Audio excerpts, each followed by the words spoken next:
Whatever your number is, it's up.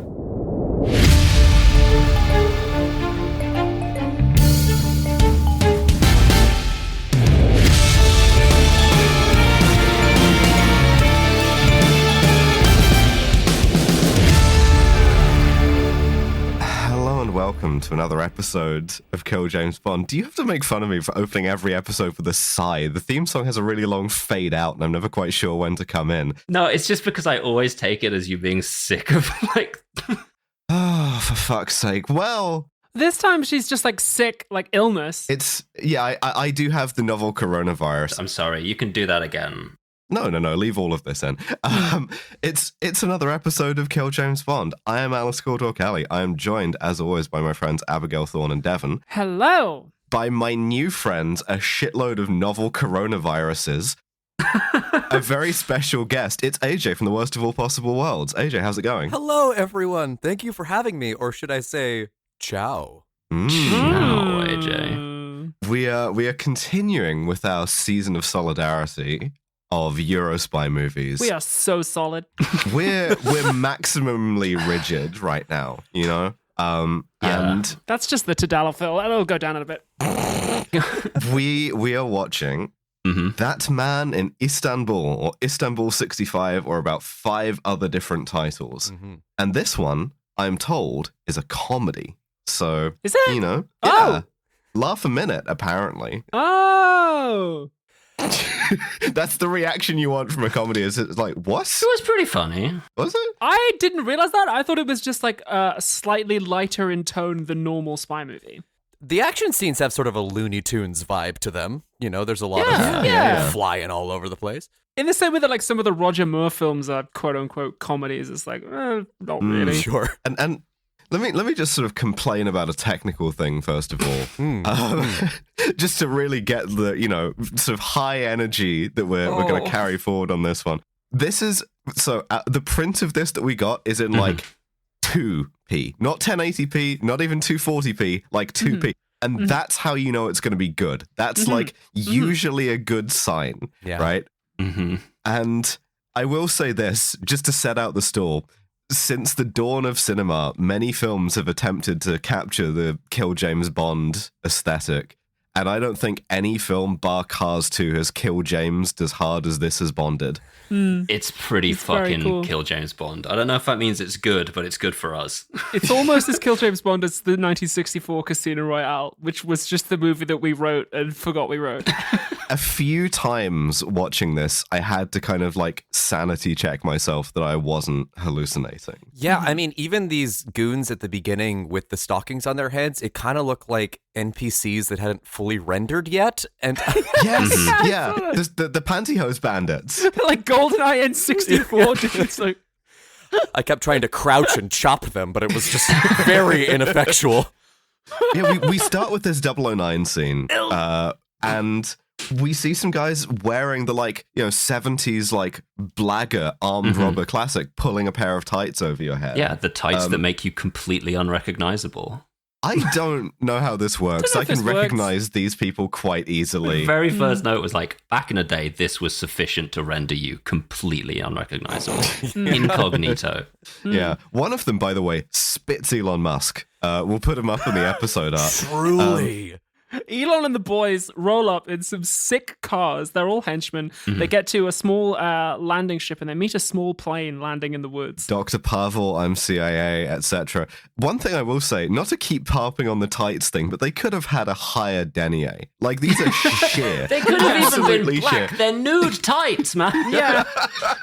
Yeah, it looks like an action scene rendered by AI, and I'm like, this is 65. They were really ahead of their time. But I was also struck by the music here, which is just like if Philip Glass deconstructed the Bond theme. It was... It's cool. We'll talk about the music. Yeah, every single piece of music in this film is some strange alteration of the Bond theme. It's I love disobeying copyright law as the thing. So these two guys, they get out of the plane. One of them has a suitcase full of $1 million in cash. Handcuffed to his wrist, which, by the way, you seldom see a briefcase handcuffed to someone's wrist these days, and I think that's a real shame in terms of like romance in the world. I would love to have a briefcase handcuffed. Well, to it's my now wrist. that money's on the computers, you can't do it. You'd have to handcuff like a laptop to your wrist, and that's I just don't want boring. a laptop. Yeah, I already feel like that sometimes. Anyway, sorry. Oh, Devin. Oh, no. they have two guys. One has the briefcase handcuffed to his wrist. The other guy is doing the least subtle surveillance photography in the world. He's just like looking at all of these guys with tights over their head and clicking his like big ostentatious type in. This man is the Bruce Gilden of surveillance photography. He's up there. He's got like 2 flashes. It's incredible. It's unsubtle. He's doing a surveillance oil painting of these guys. Hold on, stand still. I'm getting the face. And Elon and the lads, they bring a sweaty-looking dude out of the car and they hand him over. So they've done like an exchange money for the guy, right? And then the two guys, they get back on the plane with the sweaty dude, and then they take off. And then they call it in, and they're like, this is the FBI calling the rest of the FBI. We got him. Like, we got mission accomplished. Close, but I'll tell you, this is Slam calling Walter, and I wrote that down in full caps because it's a sick, nasty sentence. What a set of fucking nicknames for your spies to have. Don't get attached to Slam. I feel like Walter's not a great nickname. Everybody get up. It's time to slam now. We got a real jam because going now. It's Slam o'clock, baby. The guy in the back seat is like sweating buckets, and you realize as the sort of ticking sound intensifies that they've done the Dark Knight. They've Dark Knighted him, They've done the Metal Gear Solid Ground They gave him Zero a Dark thing Knighthood. on his ass. They have implanted a bomb in my guy, and he's ticking as well, like the fucking very crocodile. loudly. It's like, well, this guy, motherfucker, he's got a bomb in him, and it explodes, cuts off. He's like, I'm sorry, I just have a small tick. awful. And we cut to, I guess, the CIA or whoever the hell it is in this one. This and they're going, this is the M scene. Professor Pendergast has been kidnapped. Yeah. Oh. So we have an atomic scientist who's been kidnapped, very man-from-uncle, and M is briefing like a whole room full of agents. And he's like, we, the US government, paid $1 million to get Professor Pendergast back. Yeah, we sent these 2 guys to go get him, and now they're fucking toast. They blew him up. Yeah, we're out $1 million and 2 guys. However, we have recovered some of the bodies from the crash site. A very small piece. They recovered a foot. Yeah. An X-ray of a foot. Just in case you wanted X-ray of a foot. Why does he say foot so declaratively? Foot. I am half listening for this whole briefing scene because I'm going to talk about the fucking projector. Please talk about the projector. There's a slide projector in this scene, and when M goes, next slide please, show me the x-ray of this guy's foot, it's got a horizontal slide magazine thing that like reciprocates and it's motorized. So the guy pushes the button, the whole like carriage of the projector goes like out to one side and then recoils. It's perfect. I believe it's a Bell TDC Selectron. Don't quote me on that. Someone in the crowd says Bell Selectron. TDC Headliner 303, and that is the Bell & Howell 703 electric changer. Thanks to McFeagle in the Discord. This has been the Kill James Bond slide projector segment. Pick it up. It's a pretty good deal. I'm sure it's fucking expensive as all hell. It has enlarging technology. This segment was brought to you by autism. The podcast is brought to you by autism. I love that the guy operating the projector is wearing a lab coat to do it as well, which is something I 100% would do. But he says, look, we recovered a foot. We x-rayed it, and it's not Professor Pendergast's foot because We've got his we feet could tell because on he record. broke his toes when he kicked the Uruk-hai helmet in that one scene. Well, no, he broke his toes on the grassy knoll because M says, by completely unremarked, yeah, this is an x-ray of the real guy taken at Dallas Hospital 2 years ago. This movie came out in 1965. Oh, no. This man broke his foot in Dallas in 1963, and I think that he raises... kicked JFK, and that's what JFK's head did that. Kicked his helmet. He did a really long flying kick from the book depository window. Like, whoa! In the Zapruder film, when JFK's head explodes, he actually did get shot for real, and that's how he was able to sell that so convincingly. It's so impressive. Yeah. He kicked his head off like fucking Street Fighter. Anyway, they're like, so we've been fooled. The real professor is still out there, right? And at this point, we get a call from the president, which I like. Yes, we do. But how do we know it's the president? How do we know it's LBJ? Well, thankfully, M has behind him a full-size, light-up, phone-activated LBJ portrait. And so as he picks up the phone to talk to the president, LBJ just lights up on the wall. And just he so turns you know. around to look at the picture while he's talking. Maintain eye contact. I cheered. Yes, Mr. President. I cheered. Does he have one of those for every one of those 3 phones? Like, does he have one for like his mom? He picks up and it just like lights up on the wall. Hello, mommy. Just to be clear, there's one thing we know about LBJ, right? Which is that as far as using force, he was a pussy. And so therefore, he gets off the phone with LBJ, and I really like the crowd reaction in this. He tells the spies, Diplomatic channels. they're not going to do any spy shit. They're not going to let us do spy shit. They're not going We're to going to do be it those- democratically. Yeah, there'll be no spy movie today. I'll tell the agents. All the spies walk out of the room like kicking their feet, just be like, "Oh man!" Throwing their popcorn in the trash. Throwing their hats on the ground. Apart things like from one, and at this point, we meet our Bond for this movie, and it's a woman. it's a woman, Ooh. Kenny. Let's go. Yeah, with. she's only ever addressed by surname, which is Kenny in the dub, although IMDb and Wikipedia both make her Kelly, which is very gratifying. She looks a bit like the female psychologist in Mindhunter. I have 1960s woman dysphoria. I gotta stop making you watch 1960s women's films. I will never stop doing it.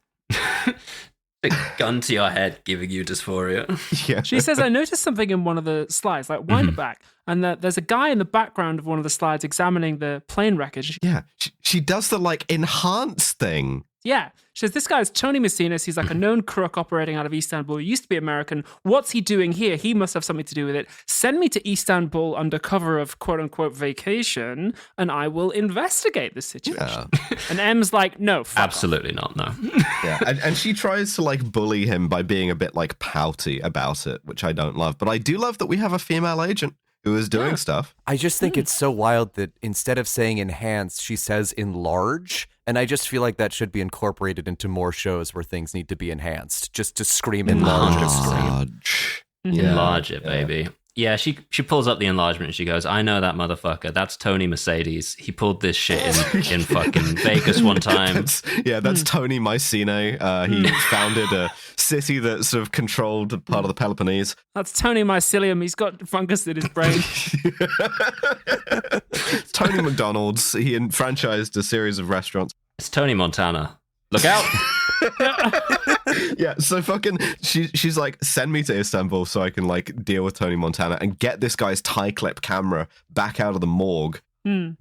Because like the Russians or the Chinese have it. I think we get at this point. M says there's only one country in the world who could be interested in nuclear secrets from like this professor, and it's China. It's China time.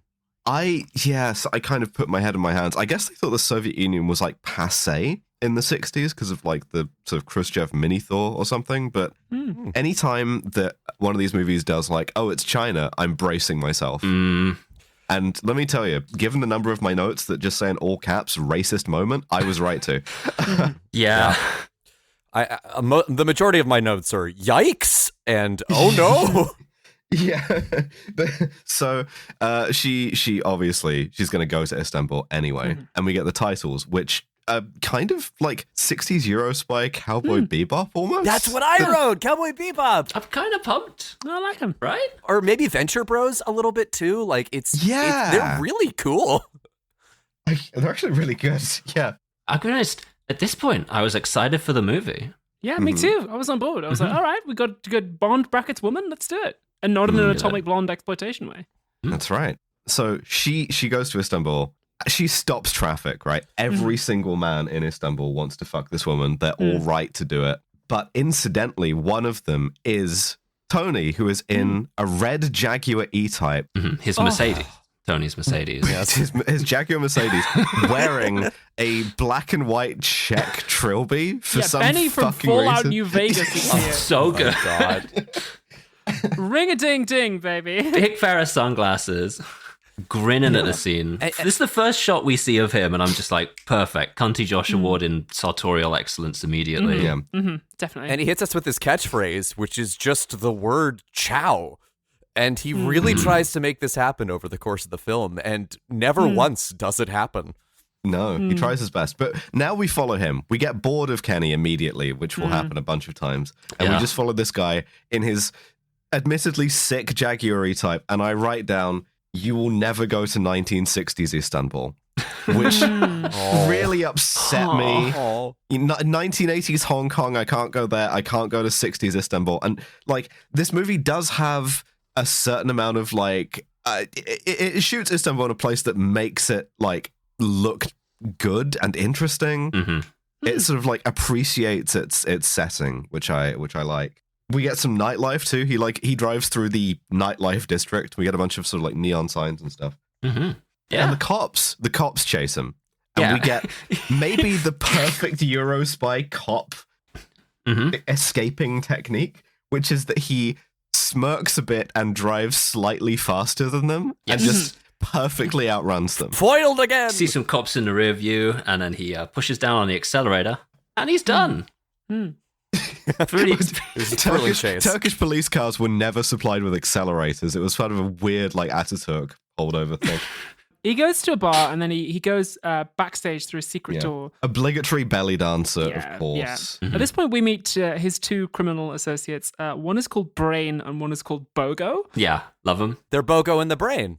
Yes. I love both of these guys so much. Bogo and the Brain are my boys. I love these fellas. One's a magician, the other's in pain. Yeah. One's a magician, the other's a mentat, which we will get into.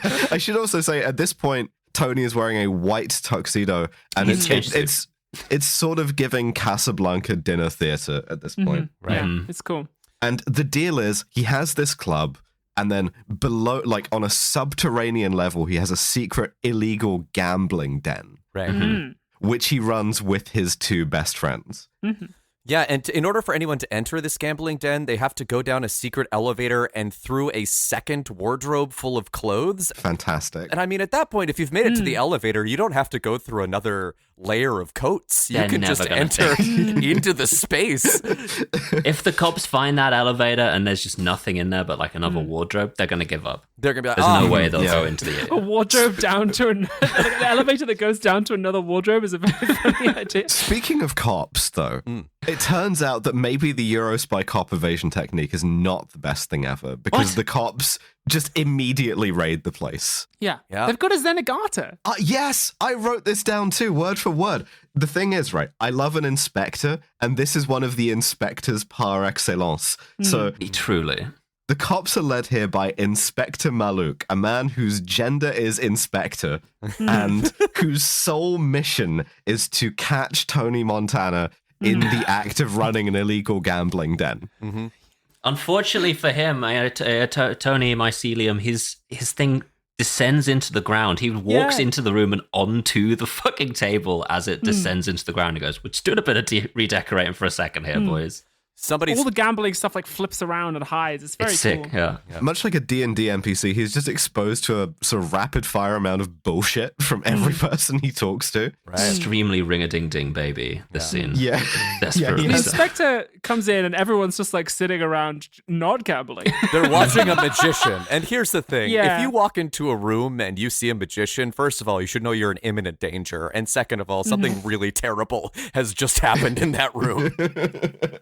He passes it off. He goes, Bogo's the vice chair of the Magicians Union. Yeah, and Maluk says, "I believe the vice part," which is a sick line. So that fucking rules, good, actually. hey? Just like doing banter, I'm just like, make the whole movie this. Make the whole movie. My sole sort of like takeaway from this movie so far is that I want the intellectual property rights to Inspector Maluk.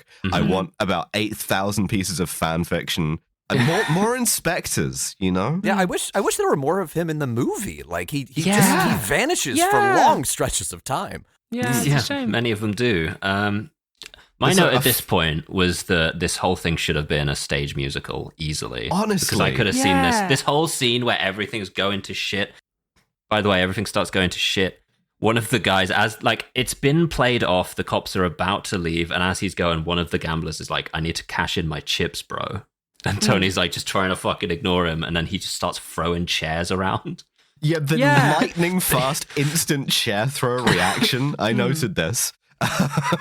Tony Macaroni's AI is set to hostile when this guy has to cash his chips, and Tony like punches him and starts a comedic brawl. The second one chair gets thrown, what are you not going to throw a chair? License is there. He just whips that shit like really fast as well. But so throughout this, the cops are standing back. Maluk is sitting on the stage smoking a cigar, doing perfect like Jean Dujardin like facial comedy acting. Just like he's just grinning and smoking and watching all of this play out. And finally, as the brawl kind of progresses, he just gives his boys the nod and the cops all pile in. It's perfect. We don't make movies like this anymore. We simply don't. There's one point during this that I want to highlight, only one, which is that a bird gets hit by a champagne cork. Yeah. And I stood up from my chair. Like, Animal, just a little parrot. harmed. Yeah. Not really, but like... And again, I guess this wasn't the era of no animals were harmed in the making this movie, so they could have done they it. harmed so I don't many know, animals. like champagne corks go pretty fast, and little birds are fragile. They've got little bones. Oh, we don't see the bird again. Yeah, no, the bird is dead. Yeah, I the felt bad for bird the is bird. fucking terminated. Yeah. It's a damn shame. It was one day to retirement. There is, however, a racist moment though, which is Yes, there is. so he has a third boy who gets barely any screen time for racist reasons. This is Ali, who runs the kind of like gambling side of the gambling den, and Ali kind of gets like thrown a woman to menace comedically. Ah, yes, Yes. he does. Oh, He doesn't actually menace her. He just kind of like is like, ooh, scary. But it's uncomfortable. Yeah, Tony Mercedes picks her up and she's like, "Oh, Tony," and he like hands her off to him and he menaces her and she goes, "Ugh," and it's like, I would hate to be menaced. I is would the thing. fucking hate to be menaced. But anyway, they get away, and Tony goes into his office, and who is there but Kenny? Yeah. I have no idea what's happening in this scene. He asks her to undress, and then it's implied that she does undress, but she doesn't, Yes. right? So her no, she does. Oh, So okay. like She the thing, does. it's just not edited very shown. badly. Yeah. Okay. So what it is she tries to like pass herself off as an aspiring stripper, right? She's looking for work. He assumes it's stripping. Infiltrate the organization. Yeah. And he's like, okay, fine. Well, take all of your clothes off. And then he doesn't even fucking look at her. He makes his boy tell him if she's hot. And this guy is inspecting her like a mechanic. Yeah, his boy Brain. Yeah, his boy Brain is like compiling databases on various of women and is kind of like appraising her. It's again, if a woman did this to me, etc., but like it. He also has a slightly offensive nickname for her. Oh, that I have begins like at this point. 3 different drops because he never misses a chance to call her fat, and she is catastrophically miscast even by 1960s standards. If so, Show him his baby fat out. A big girl like you. Tighten your judo belt around that 22-inch waist. and I mean that is a 22-inch waist. God! Do you realize I would have to remove like several organs and like probably like half of my fucking body? I'd have to be bisected to have a 22-inch waist. When I was absolute like twink maxing, right? When I was 20-something years old and low 20-something, and I weighed like 120 pounds, like 55 kilograms, my waist size was 26 inches, and I considered that to be like alarmingly skinny. 22 inches is like... Sorry, I've just heard the words twink, 22-inch waist, and bisected in rapid succession, and I'm just I'm struggling at the moment. The last person I met with a 22-inch waist left my flat with teeth marks. Yeah. That twink. Yeah. Oh, yeah. Yeah, like You know who I'm God talking damn about. it, yeah, fuck. yeah, I do. To say that a 22-inch waist makes someone fat is like, that's like Unbelievable. The thing is, right, it's not great to get 1960s woman dysphoria, but it's really, really bad to get 1960s woman eating disorder, and I'm trying my hardest not to. bad enough having the 2024 version. The most generous version I could take about this is that he's being ironic in using the nickname, but then he always doubles down and says, "No, I actually think you're fat." And it's for real. it's really he's gross and weird. necking He's her. also top nude for most of this scene, and it is nice to see my exact torso weirdly on screen, but he just I don't know why he keeps getting. What are you top doing nude. later? You want to pop that hoodie off, brother? Ciao, AJ. Okay. This is, I think, qualifies as workplace sexual harassment. Oh, it does, doesn't it? All right. Well, in any case, we talk about seeing representation on screen, and it is very nice to finally see a fleshy Muppet like myself be sexualized in this way. But he gets top nude so much throughout the movie that it does feel like he's just like, yeah, but you think I'm sexy, right? It starts to feel like he's compensating for something in a very real way. a little bit, yeah. So now we switch back to her. We've got a kind of swapping characters thing.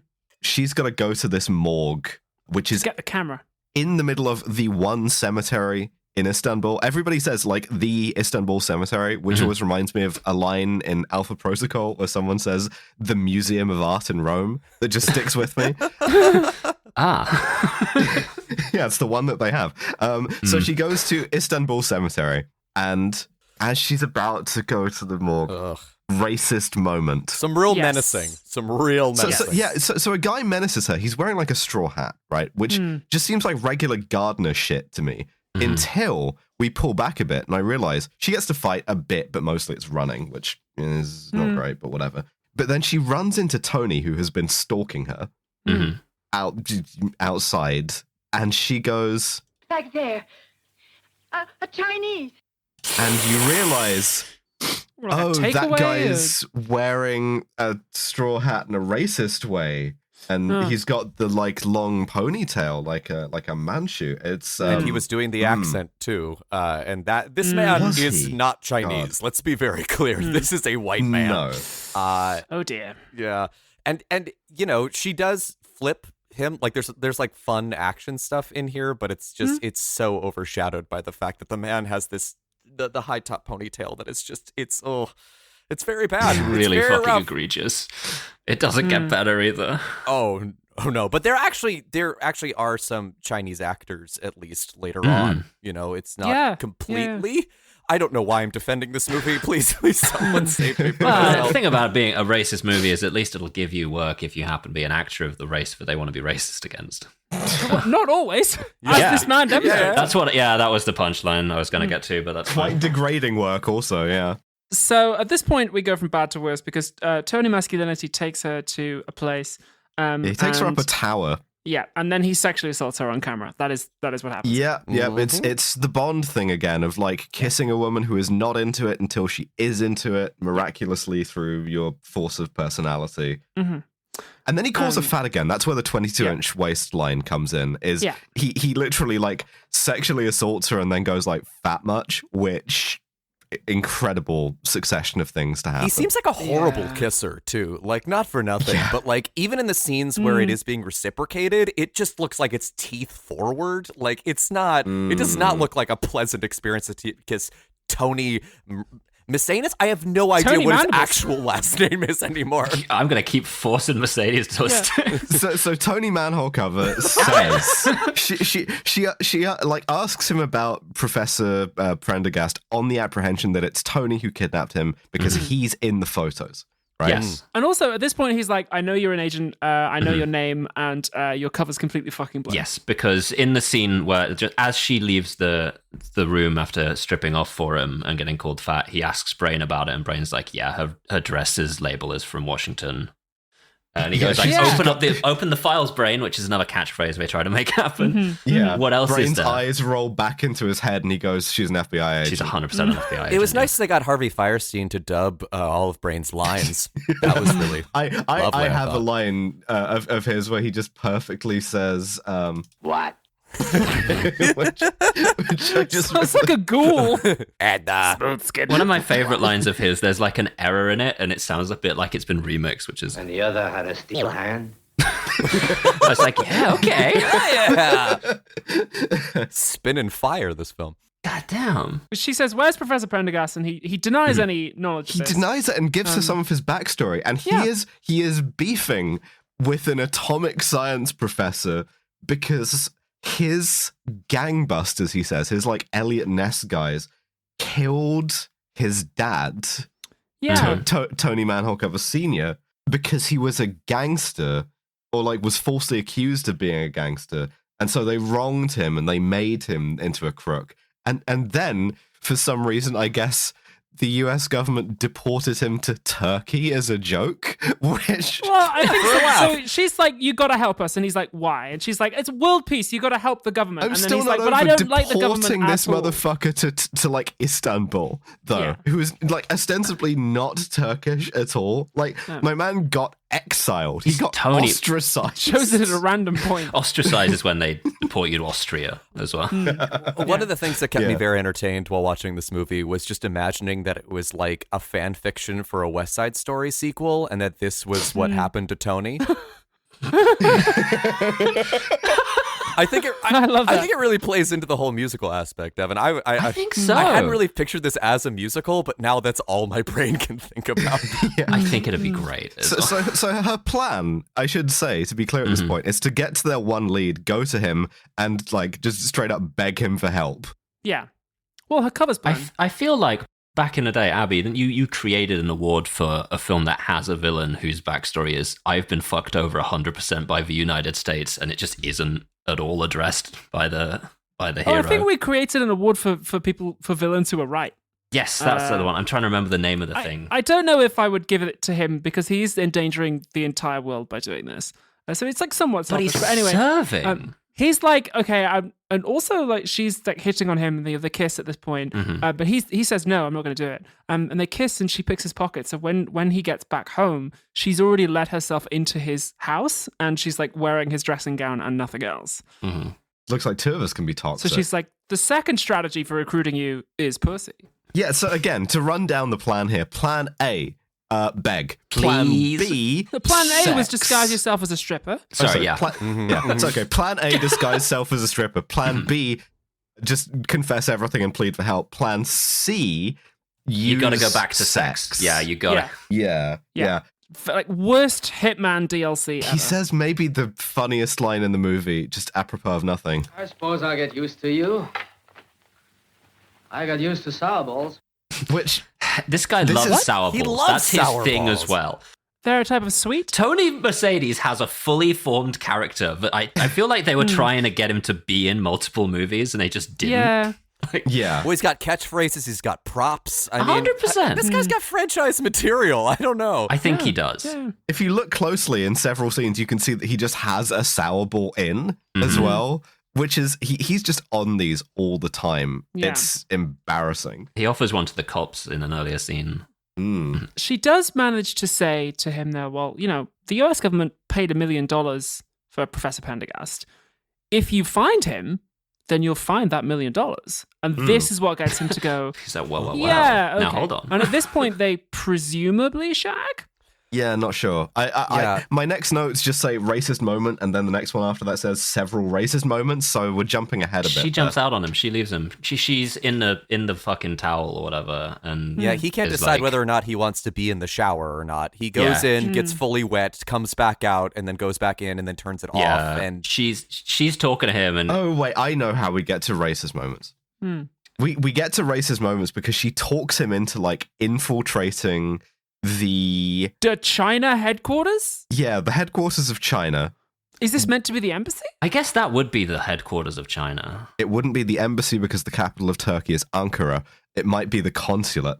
That's true. I I should be forgot about taken that. outside and beaten like a dog.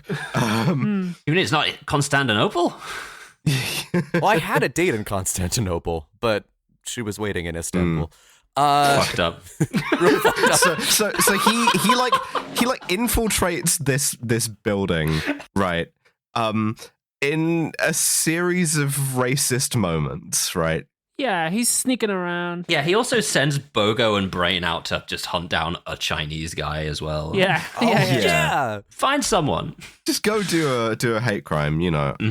He gets past one guy who, I love this first guard because he's just, instead of guarding anything, he's just doing like pool trick shots for fun on his own with no one watching, which is a fun way to spend your time. Seeing yourself represented in cinema. At this point, he gets spotted by the butler, and the butler says, like, "Can I help you, sir?" And he says it in the voice, you know the voice I mean. And Tony malapropism says, I'm looking for the office of Sing Woo Chu. Now, is that him inventing a racist name? Because I have no idea. Mr. Singh does not come back.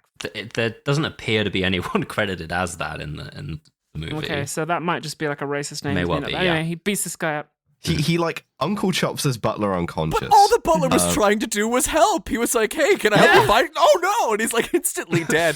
And then this is the thing, right? If you hadn't opened it with a series of baffling racist bits, what he does with this poor fucking guy would otherwise be hysterical, would be like peak Kill James really Bond territory. Because what he does is he weekend at Bernie's this guy's unconscious body around to like lean indoors to see what's going on. He makes it check in on every room, and there's one room where there's just a bunch of like Chinese guys watching footage of explosions. We take it to be Of rockets. They're trying to make rocket fall down. but they're just hearing it explode over. Like the audio is just untranslated Chinese, which obviously racist immediately, and then just the sound of explosions. And that's the mise en scene for this. Well, they got in touch with Elon Musk from the pre-credits, and we're just watching SpaceX rockets explode.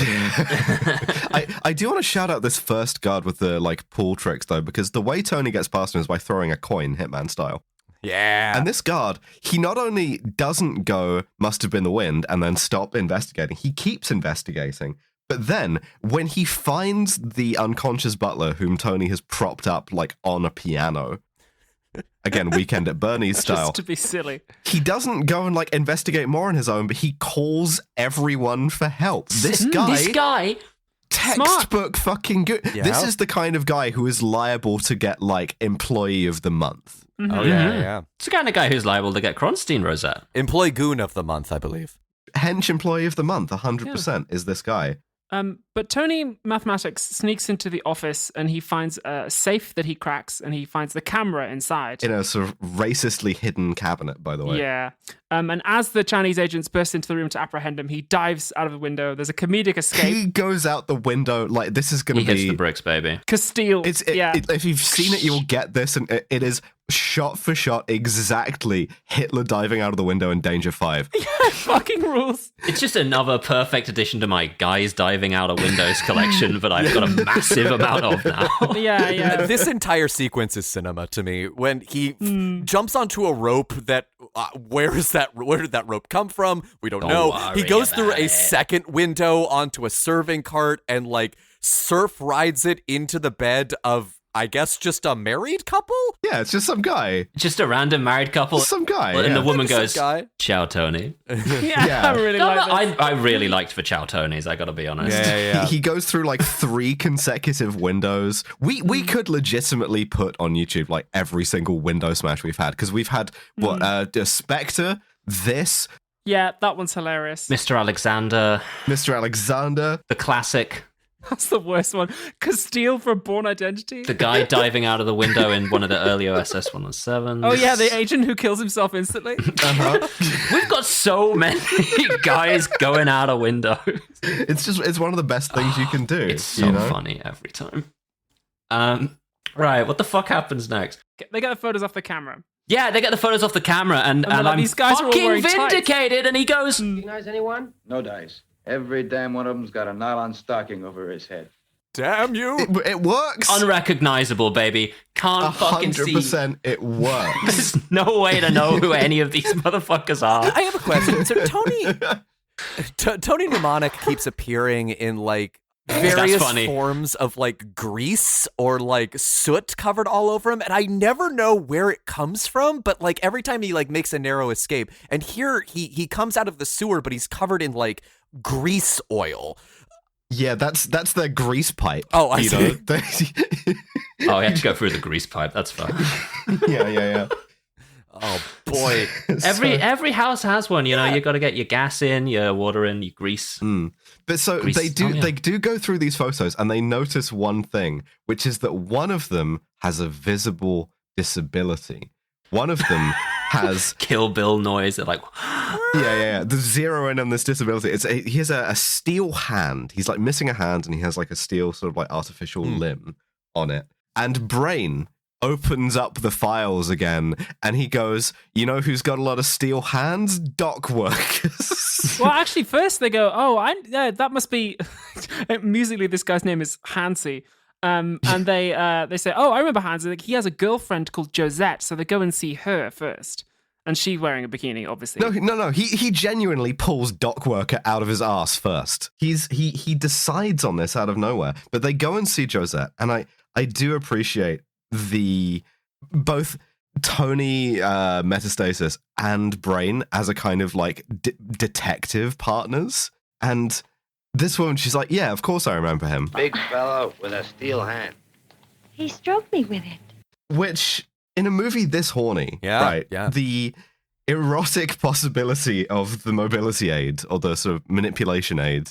This will raise some questions when we see the steel hand later. Yeah, question, just for clarification's sake, is his name Hansy or Handsy? As in, like, he's missing a hand? it appears to be Hansy. Okay. Yeah, Hansy, guy with the hand. I mean, possibly he was that before he lost the hand. I don't know. Yeah, maybe he's just really touchy. Nominative determinism strikes again. Yeah. I just think that, like, listen, if Dr. No had stuck to, presumably as this dude is doing, like, fingering thoughts with the artificial hands, you know, he would still be alive today. He could be, like, buying new fish windows. He could be. The technology for fish windows has come along so far as well since the 60s. So Tony then gets He rid does of a thing Josette, to Josette. with a 3-hit combo that when I saw it, A lot of question marks here, but I think I have COVID. in addition to... This is misogynistic, but also... Yeah. He like grabs her ass. When she like gasps, he puts a sour ball in her mouth, and then he flicks her mouth closed at the chin with one finger. I have COVID. I mean, I'm going to quibble you on one point. He goes for the front, not the arse. Oh, excuse me. He pops her pussy. Jesus. Okay. Pinches her side or thigh or something. It's below camera. We don't see. Christ. Like a pedal bin. Like, on the one hand, right, this is kind of hot. On the other hand, you can't do that, bro. You need to get enthusiastic consent to do that. And to be clear, we're giving you that. I want to give someone enthusiastic consent to treat me like a pedal bin. I'm hearing enthusiastic consent here. At this point, we go to the docks and we ask the guy who runs the house on the docks. Old man with a bucket? Yeah, he says, "Where's Hansy?" He goes, "No fucking idea." But then we see Hansy is behind him and he's threatening him. Yeah. And this sets off every time we see Hansy for the whole next little bit. He's talking into a radio. He's got like he's got his earpods in. And he's just on a radio with like one other guy who's like, "Hansy, you dipshit, they're following you." And Hansy's like, fuck. I love I love his fucking gang, because we've met the gang of guys. We've got Brain and Bogo. Yeah, I've met the good guys. But unfortunately, they're on side now, so we need to meet the gang of bad guys, and they're all on the radio to each other, talking shit to each other about They've each all got other. the dirty buds in. They're all 100%. So we've got Hansy, and then also on the radio we've got Gunther. We got Gunther. Who's like he's driving a really distinctive red Jaguar. Bad call. We can instantly see him. We got Bill. They activate a Professor Chimp. They do. Kogan. Yeah, this guy, he's just doing 1960s misogyny.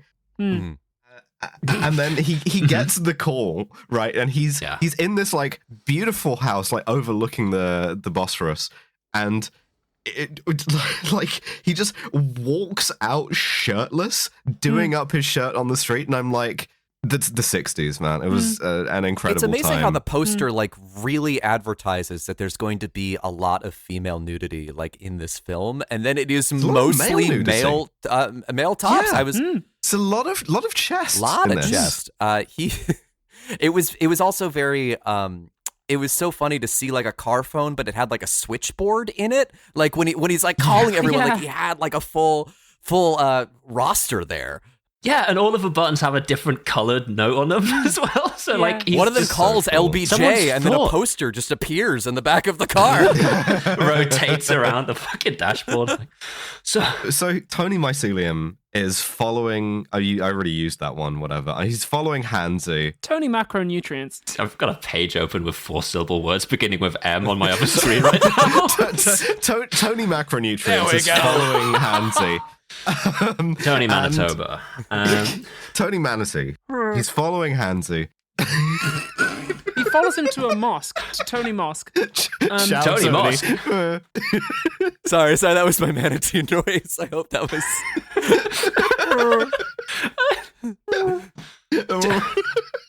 Tony Manicurus heads out to the mosque. Yeah. He gets Pinky in the brain to do some shit in the background as well. I don't. Yeah. So he follows Hansy up the tower of the mosque, and then they have a fight. And this is like a really good fight. Hansy wins and throws him off the minaret. Minaret fight. Tony Minaret. Yes. So Hansy, like, he has the steel hand, and we see that the steel hand has a switchblade in it. And that's the one thing that he's got. It's otherwise like a metal stump, and it's got a knife. Like, it's got a knife. He's not figured out how to work with just one hand either. Because he's at the top of this fucking minaret. He's looking down at Tony. I couldn't read what that said. Manipulator. Why not? So Jesus Christ, I'm so stupid. Tony Mephisto. He's looking down at Tony Manifesto, Yeah, and he tries to unscrew his fucking silencer, drops it, and it like clatters down. The second it falls down, Tony looks out and he takes 2 shots at him, and then immediately the guy on the radio is like, "Hansy, don't shoot without the silencer." And you get such a perfect shot of Hansy having like my it's a living kind of yeah. There's some really good cinematography in this movie, like a shot down the center of the spiral staircase of the minaret. It perfectly like frames his face too when he's like looking up. Like it's very it's very lovely. But there's a bit it's fun to see also the stunts in this movie actually be like real people dangling from very high places. Like it was genuinely thrilling in this age of green screens. Yeah. It's good. It's well done. But so the boys pull up down below, and they see Tony Mitochondria, powerhouse of the self, is fighting this guy on the like parapet of the minaret. And your boy, I think this is Kogan, right? No, this is Bill, I think. Oh, excuse me, Bill. Yeah. So Bill, fantastic guy. Truly. Great mustache. I love him. Great eyebrows. Reaches in the back seat of his car, and I said aloud, he's gonna get the doohickey. And boy, does he ever get the fucking thingamajig out of the back seat. So all of them, like, they had real guns for this movie, some of them, but for a lot of the others, they just have like pipes welded together, and this is the most contraption looking Fallout 4 scrap metal sniper rifle. My man is gonna get Shinzo Abe with this thing. It looks like the Mac-10 from Escape from New York. It's got this massive, great fucking scope on it, longer than the gun. Meanwhile, Hansy has experienced the what if they had WhatsApp in Istanbul situation, because he's got a gun pointed at him by Tony fucking Montana, and he's going, "Tell me everything," and he's on the radio at the same time as fucking Guzman y Gomez going, "Don't tell him anything, Hansy," and the other guy's getting a gun out to shoot him at that time.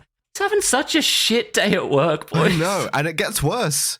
His final day at work. Because then he gets fucking shot. Like, the thing is, Bill shoots his He'd ass. sing a lament here in my vision of like, they're not even really fighting at this point. Bill could have killed fucking Tony Magnesium, but he doesn't. He doesn't. He takes out the. Yeah, he could have done that actually. He's got one shot, I guess. No, he doesn't. He takes 2. He shoots him twice in the back of the head. Oh dear, my fate is set. I died on the parapet. I can It's hear it. musical. So I can really. Yeah. Oh, on the minaret? Okay, hold on. But so hear that. the guy gets killed, and Tony takes his dirty bud. He takes his earbud. Little microphone comes out of his like metal hand. At this moment, right, Tony loots this man. Bill is like able to like turn on a dime and not use the sniper rifle that he has in front of him, but is able to like set Tony up effortlessly by talking into the radio and being like, "Listen, did you get him? Good. We got to go to like obvious trap alley right now." I also like as when Bill takes out this guy, Gunther looks over him and goes, "He wouldn't have talked. You didn't need to do that, man." Yeah, Gunther's having some like HR sort of hesitation about this. This is good. Well, this sets up what happens to Gunther later. Yeah. And by the way, this will be the episode art because the expression Gunther pulls as he is aiming at the back of Hansy's fucking face is cinema. so fucking Tony Marsupial gets in his car, immediately buys the like thing he's been told, and races off to the ambush. Right, and Tony Macaroni drives up the road from No Time to Die, I think, right, in this chase sequence. Yeah. We get a sick car chase. And the car doesn't make it. No. Yeah. So this is the thing. They had a budget of $700,000 for this, which is like a decent amount, especially at the time. And they threw all of that into car destruction, right? Because this E-Type, this beautiful red E-Type, a lot of the times when we destroy a car in one of these movies, it's like it's a shitty car. Sometimes it's already crashed. They add the explosion in post or whatever. No, they throw this down a fucking cliff for real, and you get it like in high detail, this beautiful bodywork just getting destroyed BeamNG style before it finally explodes. Yeah, it's a real shame. Magnificent. It's very satisfying. They'd have done it with CG nowadays. It's so good. It's so good. Yeah.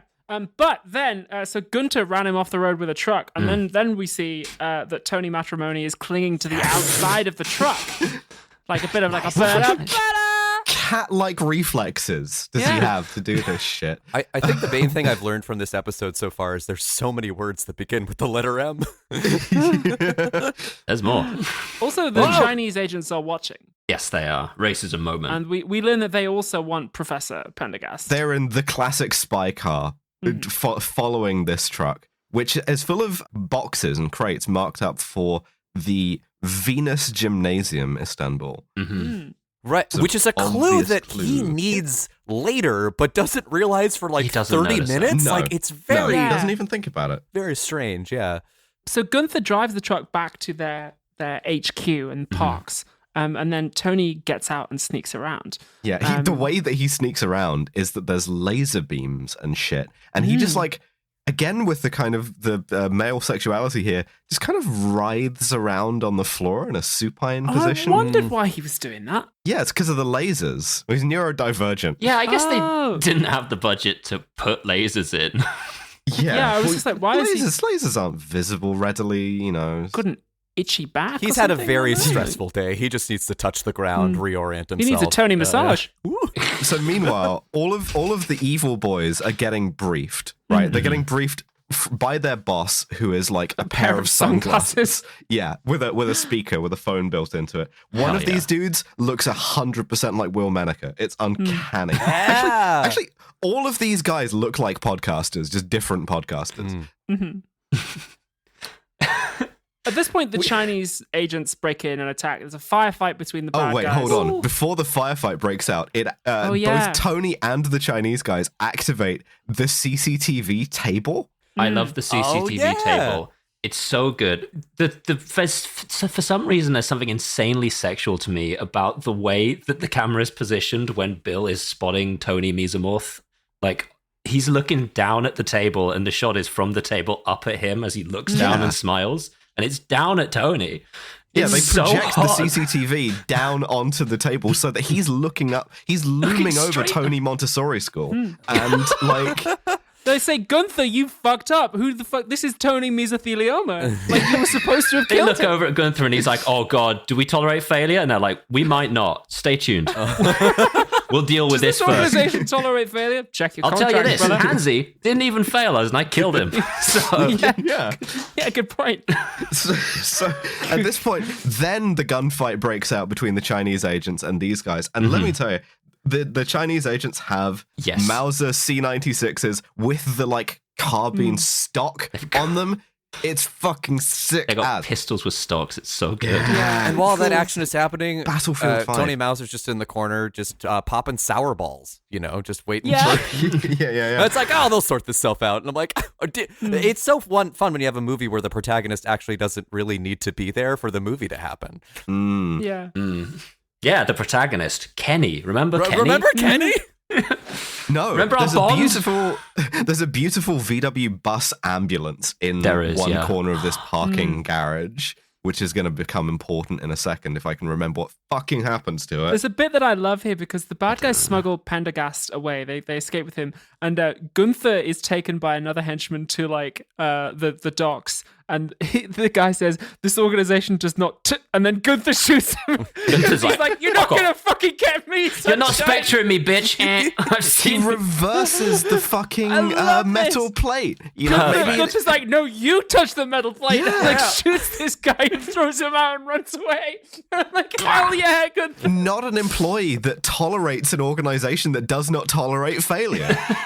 You have to let me live and learn, motherfucker. He does the reverse Blofeld. Yeah, perfect. He turns the turntables on. So, meanwhile, Tony finds a handcuffed, unconscious woman who has just been captured, and very nobly, wakes her up by like slapping the absolute fuck out of her. Which her makeup flawless. Yeah, well, I mean, listen, you use enough primer and it stays on no matter what they do to you. Oh yeah. And so Tony takes her back to his crime headquarters. He's like, "Hello, I'm Tony Mujahideen." And she says, "I'm Elizabeth. I'm a kidnapped Argentinian heiress." Elizabeth Fust, an Argentinian. Yeah. At this point, OSS Sondisat is like, "Why are you white?" Yeah, just like, it's like I've heard that theory. She says, "I'm a kidnapped Argentinian heiress. I was being held with Professor Pendergast by the bad guys. They wanted to ransom me." And at this point, the good guys get a phone call from fucking Gunther. Yeah, Gunther's like, "Yo, you gotta get me out of here, bro, man." They tried to fucking Blofeld me. Are you kidding? I want to turn Turns out state's evidence. this organization does not tolerate failure. I did not know this when I was hired. Get me the fuck into an organization that tolerates failure. I do also want to note really quickly Can I that join the FBI? You guys are really big on that. That Kenny is like in the room while Elizabeth is there, staring daggers of jealousy at both her and Tony. Yeah, she's in the room is how I'd describe her presence, definitely. Yeah. As at both him and at both her and Tony Chocolonely. Now, fuck, that's good. Thank you. So Tony is like, "Yeah, we got to go have a meeting with Gunther." Kenny's like, "Cool, I'm an FBI agent. I'm coming." He's like, "No, you're not, baby fat," and locks her in a wardrobe. Yeah. So first of all, right, he kisses her in backwards while Brain is watching, which much like FX18, I'm starting to believe that voyeurism is just an accepted perk of sidekickery at this point. Yeah. But he like kisses her back into the closet, locks her in the closet, A literal closet. with a box of sour balls. And I again, my note says if a woman did any of this to me, Yeah, for clarification's purposes, kisses her backwards in this scene means pushes her backwards while kissing. But I'm choosing to believe the other thing. Yeah, I was just like, he does like Spider-Man style shit to her. And while she's confused, he like pushes her into the wardrobe. Does he own stock in sour balls? Like, it seems like this whole thing is just a massive ruse to get like more people to eat sour balls. I do kind of feel like getting a sour ball now. stopper a little. You know, honestly, yeah, I could go for a lemon stopper right now. A Mao-Am pinball. So Anyway. he goes to the construction site to meet Gunther, but Bill is there, and Bill is like, Gunther, this organization does not tolerate failure. It's like, we told you before. Also, I should shoots say, him off the building. not to keep doing Chapo, but like fucking Gunther looks exactly like Virgil Texas in this scene. Gunther has put his stealthiest suit on, which is of course all white. And is hiding in the dark. In sunglasses. He's phosphorescent. And sadly, they don't tolerate his failure. They don't. And so Tony Meiosis shows up in the situation just in time to see Gunther take a swan dive off this like construction site balcony. Tony Medvedev enters into a gunfight with 4 cars. This fucking rules. What so clearly, right? What Bill has planned is we know he's going to be here. I have set up a demolition derby that I will activate for my. And his first move also is to dive forward into his prone position on the ground. And perfectly shoots out the headlights of all of these cars. He like Max Payne's this shit. He like dives forward shooting that. There's a few shots in this where like a lot of the gunfighting, he's like running and shooting at the same time, like John Wick. It's like genuinely quite impressive for the time. Yeah. He also, for the second time in the movie, breaks the fourth wall. Yeah, he does an Alfred E. Newman. Didn't care for this. Didn't care for him staring into my soul. he looks at the audience and goes, "What? Me worry?" And like earlier on in the casino scene, he looked at the cameras like, "There's got to be an easier way to make a living." So it's like, don't notice me. Yeah. Don't notice me, Tony Medications. Don't perceive me. Can we talk about the music at this point? Can Because I have a clip of some of the music if you want to hear Please. how Bond like this shit is. Oh yeah.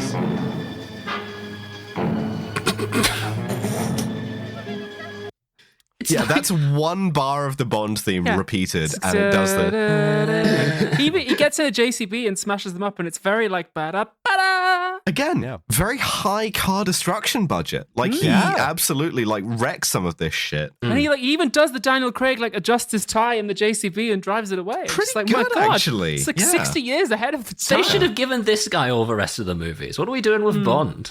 Yeah. Mm. The Adventures of Tony Meditations. Tony Menstruation has secreted Elizabeth at a luxury hotel. Don't say that.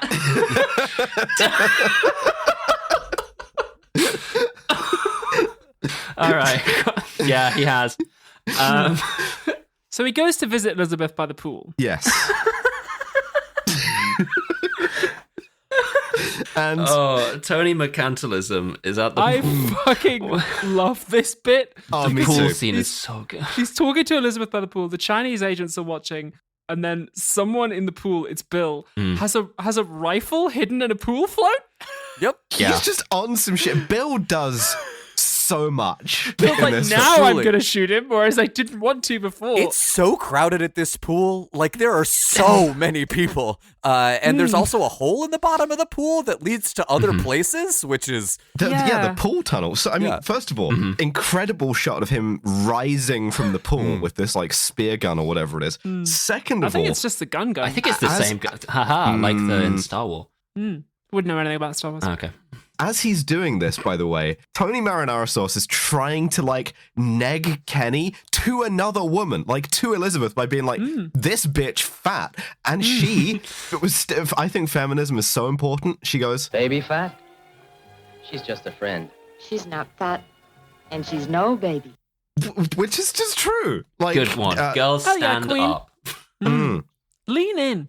Yeah. Is that what that means? I never don't knew think what. so. I never learned what lean in means. Bring him in, not out. It means sticking up for other women. Anyway, the scuba assassin strikes, right? And- Yeah. Eventually, yeah. you could have saved yourself. So you could have saved Gunter's life if you just done this like 2 days ago, Bill. You fucking idiot. Yeah, but he does not succeed in killing Elizabeth or Tony Motorcycle, who jumps into the pool.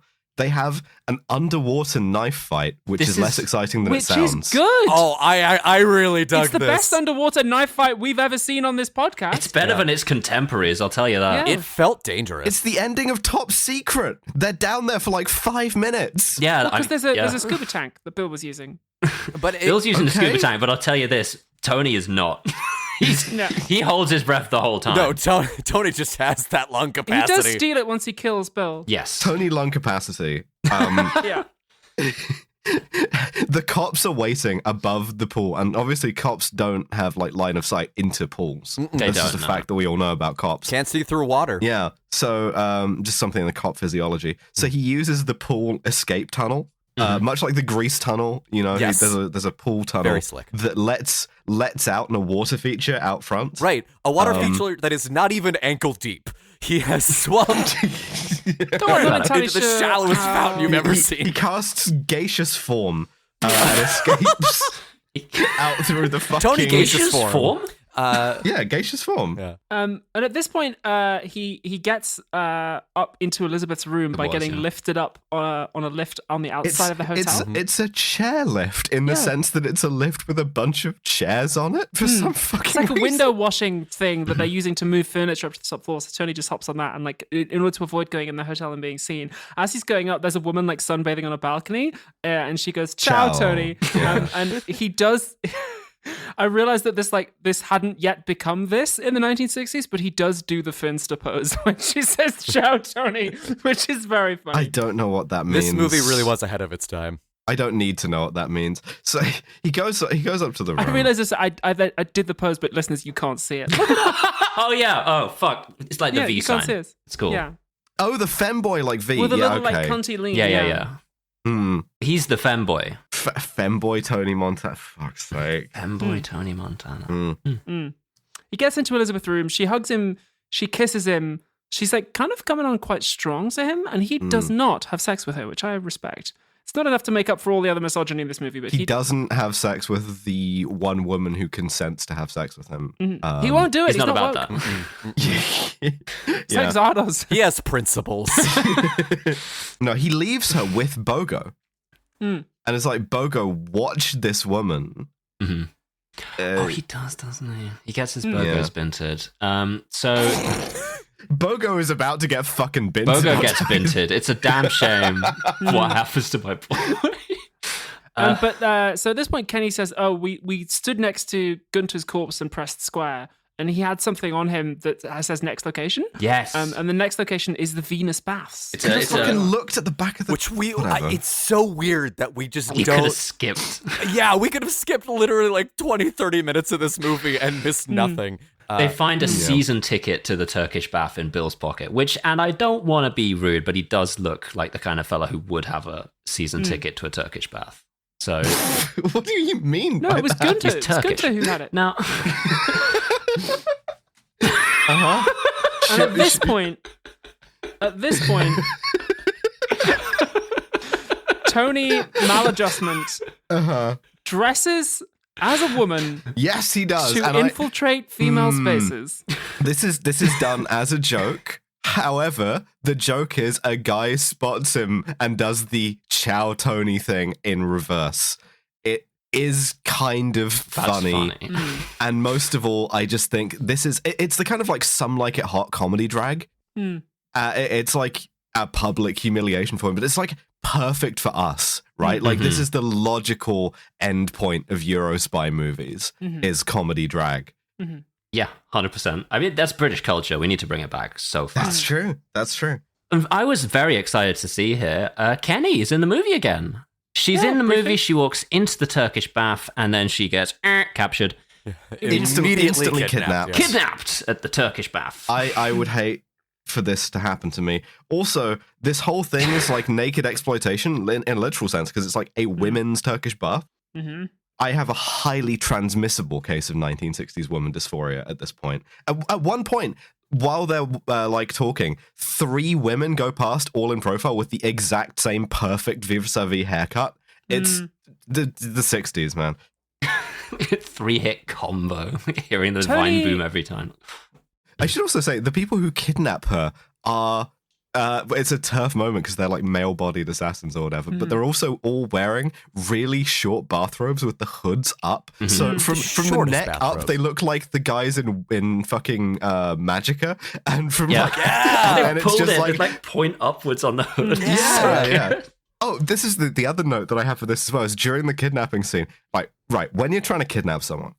Footwear, very important. You don't want to try and kidnap someone wearing flip-flops, right? Because this guy, I paused it perfectly on this frame. She flips this guy. She like judo flips him, and he gets thrown out of his shoes. That's the first thing that happens to him. Dead. If I know one thing, he's dead. It's unfortunate. Gone. If you lose the shoes, in the it's first over. nanosecond of the encounter, he is out of his shoes. That man is going to get a verruca. He is gonna go. So at this point, Tony sneaks backstage, not knowing that Kenny has been kidnapped, and he finds a couple of boxes full of explosives, and one is labeled heavy gas. Yes, he opens a crate of 6 orbs that say heavy gas on them. I presume by analogy with heavy water, right? But like, it's not a thing. Well, gas. Right in. I guess it has to be a specific gas. Not desperately heavy. Very dense gas. Very dense gas. Well, that's a liquid, though, isn't it? Anyway, they're using the Turkish baths for nefarious purposes. It's some sort of isotope. The International Brotherhood of Bathrobe Assassins corner him, and they put a knife in his ribs, and they're like, "Listen, it's sort of like." At some point, we've got to do the Equalizer movies, right? Because one of my favorite things about the Equalizer movies is that the Equalizer initially gets always the best deal of all time from the bad guy to be like, I will give you $100,000 to not equalize me and just live your life peaceably. And every single one of those movies is about him refusing the best deal ever and equalizing them anyway. Yeah, he refuses the call. They give him the equalizer deal. They're like, if you do as we say, we will give you $100,000, 10% of the $1 million ransom we extorted.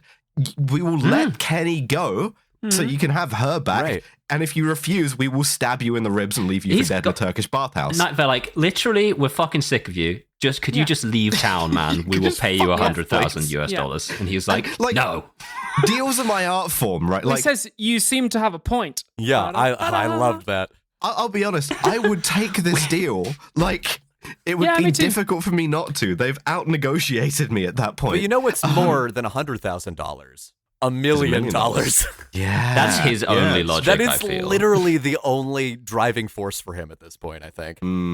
That's why he's called Tony Mathematics, because he knows $1 million. Yeah. So what happens is he fights them. There's a lot of shots that are intended to be titillating of like naked women, and these work. But mostly, he's just getting environmental kills. He's just letting steam jets steam attack? off on people. There's one specific goon who's wearing a pink towel thing, and he gets blasted with steam no less than 6 distinct times through this scene. And every time he goes, "Ah!" Yeah. Tony Steel Magnolia's just like, just opens up the tap on this fucking guy every time he comes near him. It's fantastic. Tony loses his robe. Yeah, he nonces a woman by stealing hers on the way out to cover his shame. He spanks a naked woman who's on a massage table. That's assault. He grabs one woman and she goes, "Oh, ciao, Tony." Yeah, hey, what's up? At this point, he's fleeing the cops. The cops have been alerted to the general sort of like pandemonium in the hammam. And he dives into the back of pandemonium in the hammam, He dives into the back of a Rolls Royce where there is a Turkish gilf who he seduces into she's in Turkey, so she's a Turkish MILF in this moment. Gilf, to be honest. Gilf, yeah. Oh, sure.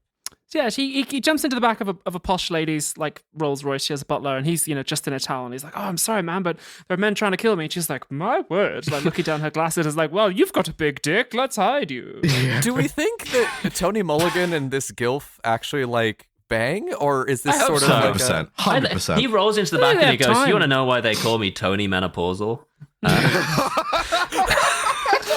And she signals to the driver to just like keep going. And then he gets out. Oh yeah, no, because he's chasing down Kenny, who's been kidnapped. Yeah, he's been taken away. Yeah. He runs into Inspector Maluk again, who is getting a shave, and he just sort of like, again, like quite Lupin, like spins around in the chair. When does he meet Claus Kinski? Is that here-ish? Okay. Very soon. Yeah, soon. What a jump scare seeing Claus Kinski in this movie. Because he loses them, so he goes back to the hotel, right, where he finds that Elizabeth is gone and Bogo has been fucking binted to a permanent end. Yeah. He's gone. He's Bogo's dead in the bathtub. Yeah. At this point, we meet yet another henchman. Bogo, pogo, till he go-goed. My name is Dr. Kaufman. Yes. Could shoot you from Stuttgart. This is my beloved, one of my favorite genders.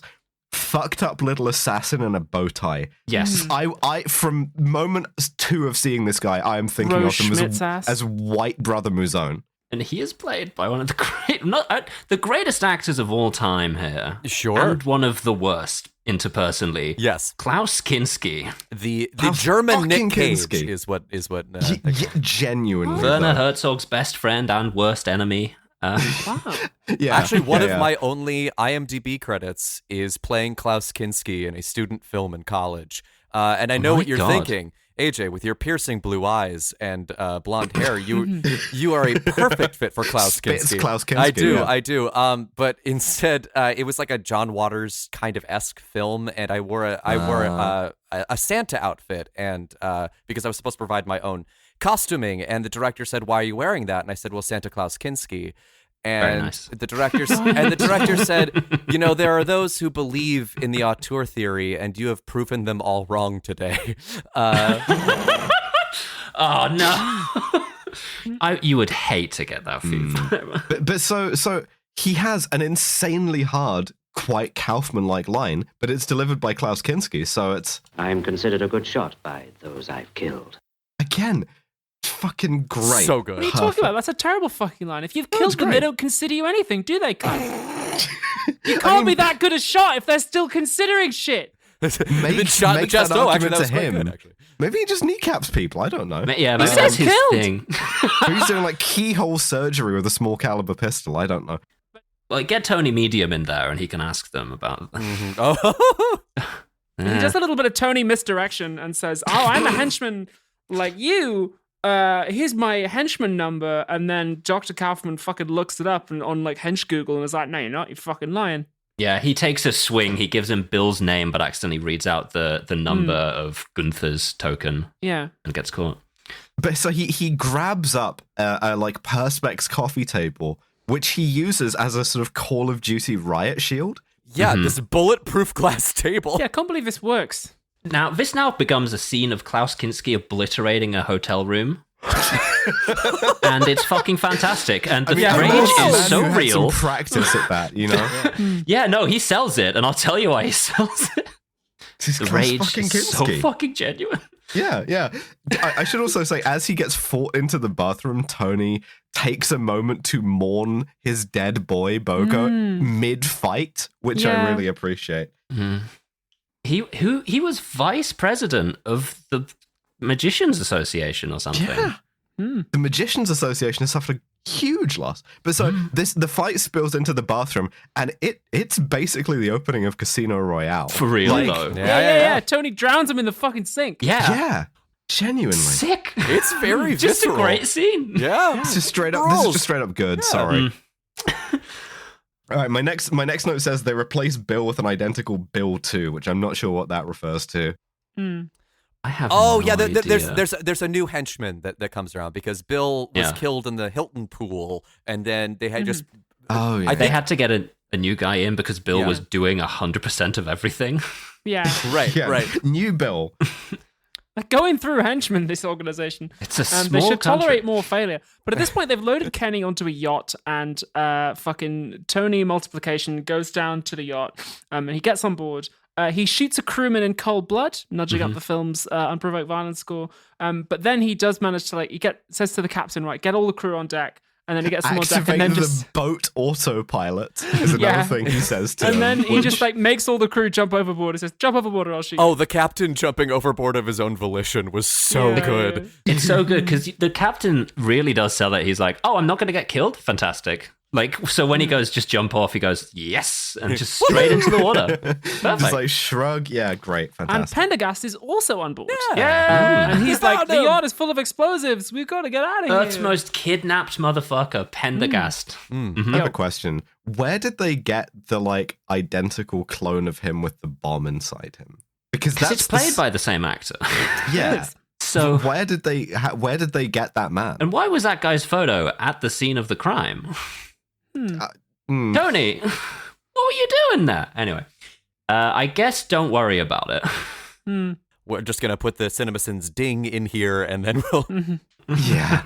So he frees both of them and eavesdrops on sunglasses wearing villain Yeah. who is still trying to run her business remotely through the pandemic by this, fucking pair of Zoom sunglasses. Because there's a couple of big level goons who we've not met, the bosses of the criminal organization below deck. Tony goes down there.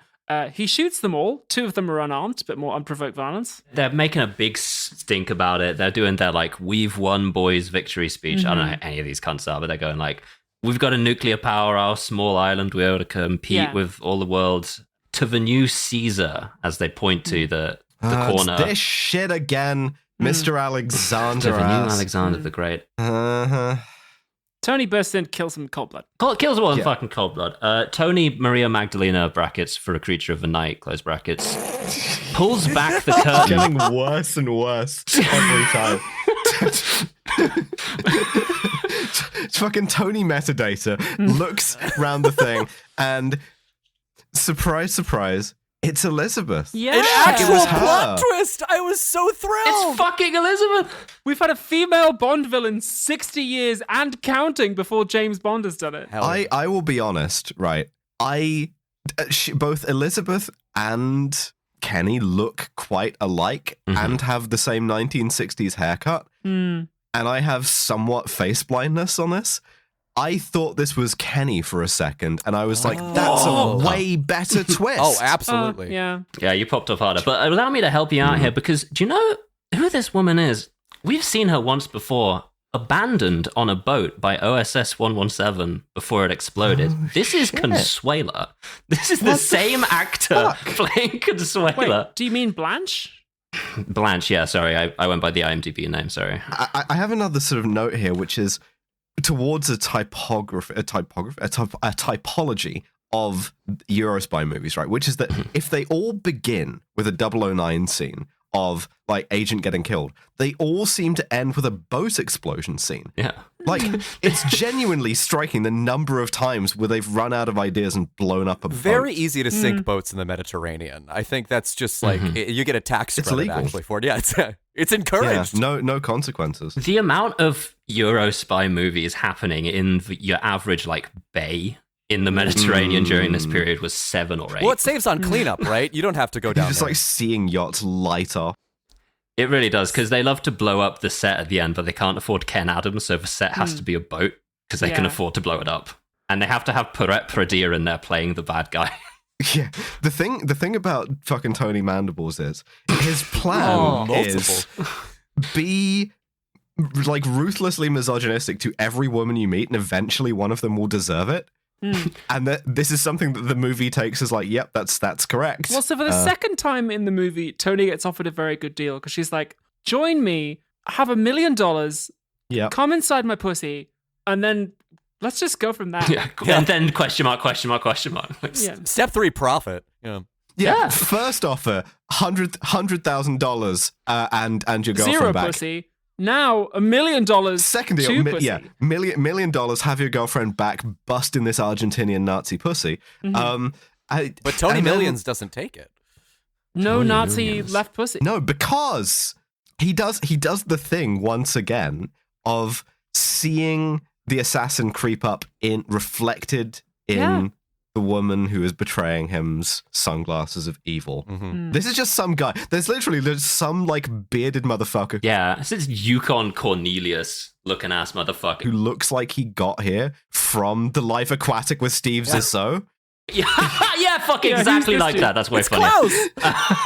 And he just immediately whips around like Domino and gets blasted. Is it Domino? So it's like he hears her like because she's using the like sunglasses to secretly call for help, and he is in his bunk and he kind of like resignedly gets up, gets his submachine gun, traipses over there like fine God. He hates going to work Kills his despite the boss. fact he's the only henchman left alive on the boat. Yeah. We get a been weirdly in long bed. shot of this guy getting up to go to work. It's like a full-on like morning routine thing. It's like actually quietly quite good. And Elizabeth gets shot by him, right? It's like a friendly fire situation. Yes. Yeah. Because Yeah. you can't just shoot a woman. You have to have the woman get killed by mistake. Yeah. This is like one of the classic uncle things. You have to duck out of the way so the woman gets hit by the gunfire or the knife. Yeah. Tony Manufacturing swings her around and she gets shot to death. Tony McKinnon. He's not going to be Tony getting that Manic pussy, so Depressive. he's going to be Tony Masturbation. So at this point, Tony, Margarita, and Kenny and Professor Pendergast, also in this film, get on a lifeboat. They get off the boat. The boat explodes, but the movie's not done yet. The boat only explodes because Elizabeth, crawling, having been shot, decides to like shoot into her own red barrel room to try and take them with her, which is fucking hardcore. Hell yeah. Sick. Fucking nothing but respect. I like that she has a red barrel room on the boat as well. Well, they want to make nuclear weapons from the boat, I guess. With all that heavy Yeah. gas, yeah. There's a lot of heavy gas. And then, as they escape, would you believe the Chinese spies have been following them the whole time, just scooping right back up again in a slightly nicer boat? But then surprise, But Tony Tony Millennial. merchandising, Nope. he turns it around on them. Yeah. Because he hides on the anchor chain and then pops up and he's like, aha, I'm Tony Misdemeanor, and here's a gun. And then he puts the Chinese agents in a dinghy and then drives away. Sad There music, is some racist racist music. music. Yeah, racist music. But it's like sad racist music as well. Like it's tonally. And the movie's still not done. Tony Keep Maraschino going. then drives to shore with them, and Kenny is like, listen, do you want to like turn yourself in? They'll let you keep the money. You can fuck my pussy. You can probably work for the FBI. Yeah, $1 million busting this American pussy. Yeah, that's right. Sequel hook and whatever. And he's like, no. However, as he's leaving with the $1 million, he does deploy a line which, if someone said this to me, You're the only cop I ever loved. It's also a good thing that case with the $1 million in is waterproof because he jumps overboard with it. It would have been really annoying if he'd opened it and found it full of mush. He would have. You know what? I guarantee you would have been like, well, next time. So Kenny and like her boss M and Maluk are on a train on the Orient Express or whatever, where they're debriefing, and Maluk just out of nowhere is like, why don't we just kill him if we catch him? I really like this like vengeance quest of his where he goes, and what are we going to do about Maecenas? Put a rope around his neck or a medal on his chest? Great. Full-time commitment to like catching him for illegal gambling and having him executed. And then they're just like, well, it's your call, mate. And he goes, I don't care. Fuck it. Yeah, all right, let him go then. Yeah, probably need a vacation. When it was going to be someone else's effort, he was fully like, let's kill this guy. Yeah. I'm doing it now, whatever. It's an interesting kind of like, again, Casablanca twist on the sort of inspectorness. If your gender begins with inspector, DM me. I should have made 50 more of these fucking movies. I want Truly. Inspector Maluk to be a stock character that is currently being reinterpreted by a dubious Netflix reinterpretation. 100%. It's just called Maluk, as well. It's Yeah. The gritty reboot. I want Maluk so bad. Please mock us up Let me some write art for Maluk. Yeah. So Tony sees through the door of the train carriage Brain. And she's like, my boyfriend Tony Marijuana must be here somewhere. Tony Marijuana is... dangling from a helicopter? He's got his insane hat back, for one thing. He's in a helicopter. Yeah, fuck, he's in a helicopter and he's clearly paying the pilot off in real time to get weirder with it. Right. The pilot's like, all right, I've already crossed a border. What else do you fucking want? And he's like, handed him another wad and is like, put me down on that fucking train. He gets more and more specific because then he's like, put me down on that car of the train. And the pilot who is like, sort of playing with mouse controls is like, what seat do you want? Fucking asshole. It's so good. And then we watch in real time him jump onto the train, which was very cool. Sick. Yeah. Also, the hat gets its own death scene. He has to like duck under a tunnel and the hat gets like swept off to its death. He's growing, he's maturing, he's letting go of his childhood hats and moving on to better and brighter things. I guess. That's an iconic hat. Yeah. He gets into the train. He's got like pockets upside of cash, down like through the piles window. of cash spilling from his trouser pockets. He kisses Kenny. We get a fourth wall break inexplicably where he says, happens to all of us sooner or later. And my notes say, it does? I said, what does, Tony? What does? I guess he means settling down with a woman. I guess that's what he's trying to imply. I guess we all helicopter through a train and kiss a cop. Next movie, they would not be. Someday. Would not be including her in it, let's be honest. No, but to be honest, they should have made 50 of these fucking things, as you say. Movie's still not done, I'm afraid, because at this point, the Chinese attack. And Tony says, don't you guys ever take a day off? Then there's the credits, and we're done. Yay. The Ballad of Tony Mercedes is over. It is too long. Tony Melanoma, we hardly knew you. Thank you to Tony Madagascar. Yeah, I'm just gonna read out all the other ones I had written down for this. Once we realized this was a bit we were doing, I got Tony Motorboat. Tony Motorboat's good. Tony Malingerer, Tony Metaphysics, Tony Macadamia. Millipedes. Yeah, Macadamia is good. Tony Milk Toast. If he did, I got a something real bad. stretch of a one that I'm gonna save for a little bit, but it's coming. Wait, you heard me say Tony Mary Magdalena brackets for a creature of the night brackets. I feel like Tony Malapropism. I should have saved that until the end. it was really good. so good. I kept trying to think of like contextually relevant ones, which meant I kept like stop starting every time I tried to start a sentence. Did I ever get out Tony So I did Mothra? fuck Was myself that ever with in there? I don't know. No, you didn't. You missed Tony Mothra. I gotta take those swings. What have we learned from the experience From of watching Tony that man? motherfucker. Yeah, 50 more of these movies. Give me the rights. We can make it not racist. We can make it not sexist. We can make it cuntier. We can push it further. Inspector Let Maluk. us have it. Like anyone's upset about the rights to that man in Istanbul. We could have it. Yeah, it's cool. Yeah. It is a very fun movie to watch. I feel like it's not going to do well on the Scum spectrum, but So badly. Oh, no. It's going to do so fucking badly. Kronstein Rosette to Gunther just for doing the reverse Blofeld, which I fucking Yeah, love. genuinely. I think between that and the drag and stuff like that, this is one of the movies we've ever seen. Yeah. You Quite know? genuinely. Yeah, it's up there. I really liked it. Just in terms of understanding the assignment of what we want from a Eurospy movie, very, very sort of on target. Well, but if I can pull back the curtain for a second here and give a shout out to someone who's been helping me with these movies for a while. After we recorded the last episode, I decided that if I had to watch another 3 out of 10 Eurospy movie, I was going to put the barrel in my fucking mouth. I spoke to the person who's been finding these movies for us, which is Nomos on Discord, or Isaac in real life. And they even just cut it down to 8 bangers out of the remaining 40 Eurospy movies. And this was a maybe pile. So I am very confident going forwards now that we're not going to have another Fantastic. secret Wonderful. agent fireball situation. this is really good. Thank you But- so much for all of your help. Thank you. But we don't have to sort of speculate about this because we have a science-based system on this podcast. It's called the Scum system. It stands for SMARM, cultural insensitivity, unprovoked violence, and Tony Tony misogyny. misogyny. Yes! We did it!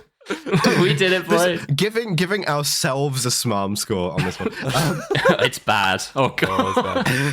Yeah. How smarmy is this movie on a scale of 0 to 7? And He I think the keeps answer doing is, asides to the camera about how Yeah. smarmy he is. It's not even enough to give it to the other characters in the movie. He gives it to us 3 times. Yeah, the way that he's like calling her, baby fat was like nicknames for everybody. The way he's like, even when like Dr. Kaufman has him at gunpoint and goes Messinas, and he's like Mr. Messinas. And it's like, you seem to have a point. It's like, yeah, I feel like we're at least 5, maybe 6. it's part of the like idea of the character. Like the tagline on the poster is, he's not a spy, he's a crook. He's slick. He's from West Side Story. I'm going to say something right at the start here before we talk about numbers. I think that this is 7 on all of them, and I loved it with so much.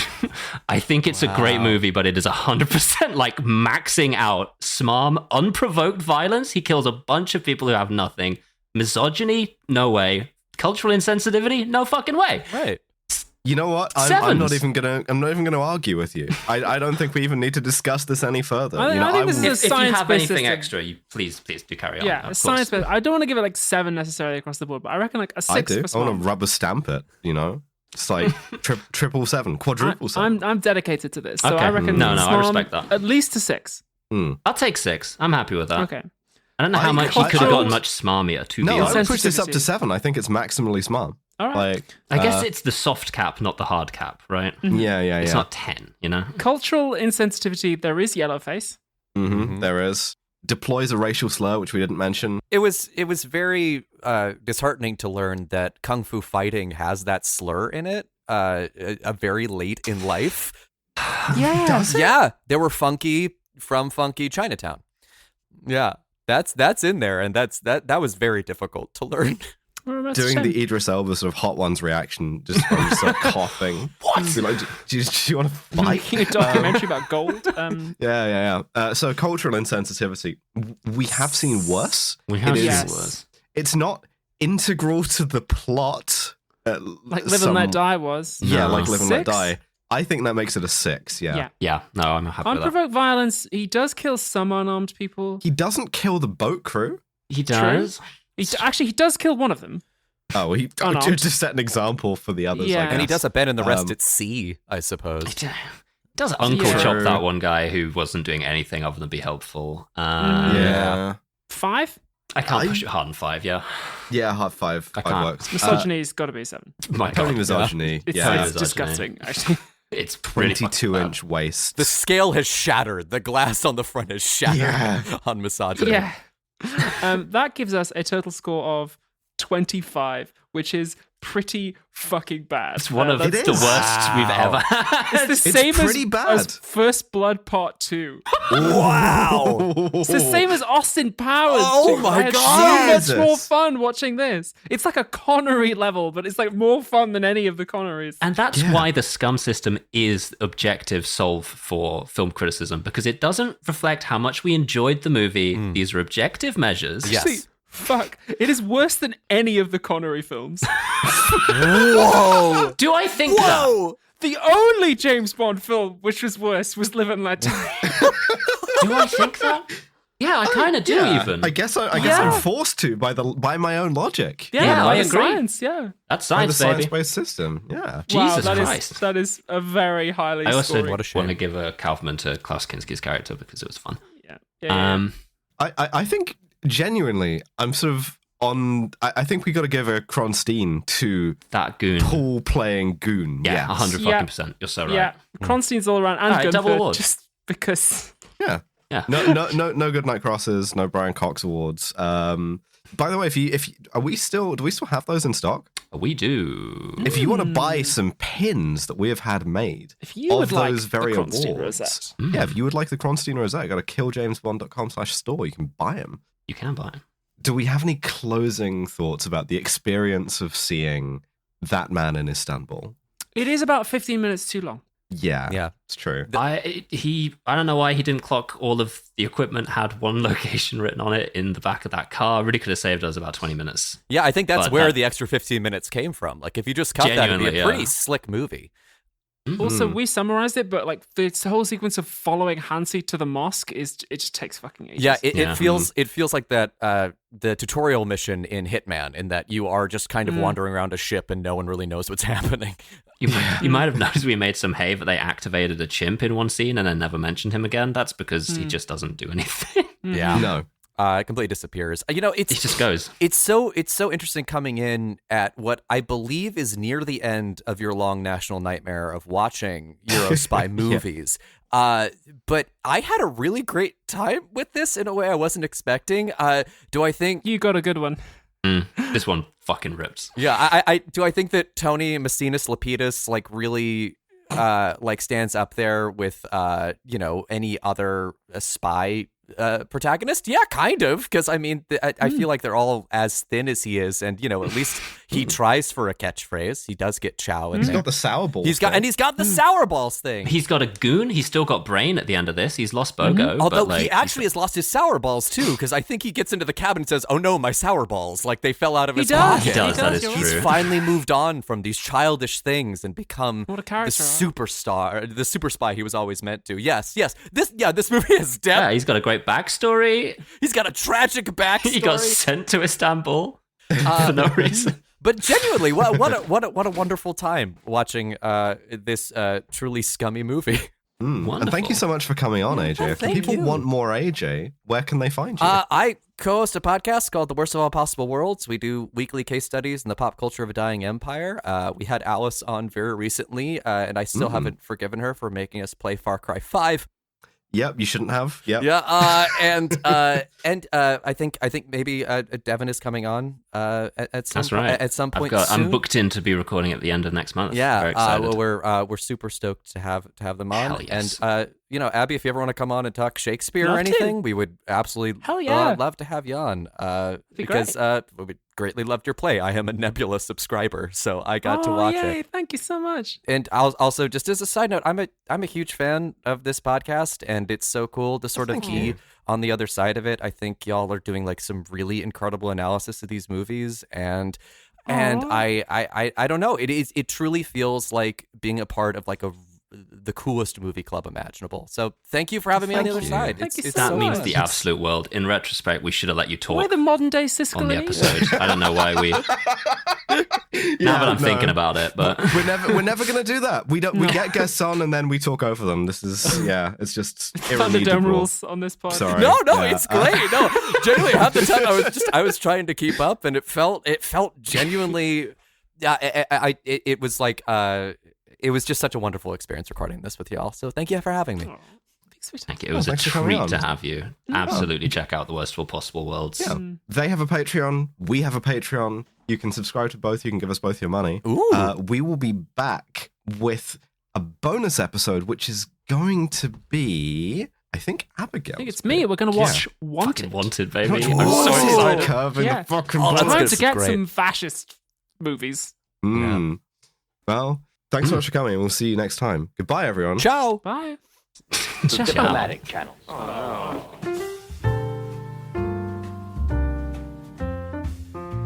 Thank you for listening to yet another episode of Kill James Bond.